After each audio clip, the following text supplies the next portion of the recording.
En mi cole estamos dando la historia de Aragón. Conozco unos personajes que llamaron la atención. ¿Qué tal si hacemos unas rimas y si las enseñamos a los demás? Lo mejor de nuestra tierra. No lo olvidaremos jamás.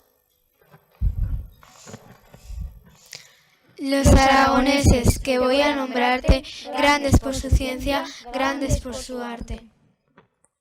Fue Miguel Servet el que descubrió cómo va la sangre y su circulación. Fue Francisco Goya, un genial pintor. Nació en Fuendetodos, sordo se quedó. Decoró el Pilar, reyes retrató. Tras la independencia, desastres grabó. María Moliner, biblioteca se ordenó, escribe un gran diccionario de uso del español. Isabel Zapata, bailó y enseñó por el mundo entero la Jota de Aragón. Fue Pablo Gargallo, un gran escultor. Tiene en Zaragoza un museo en su honor.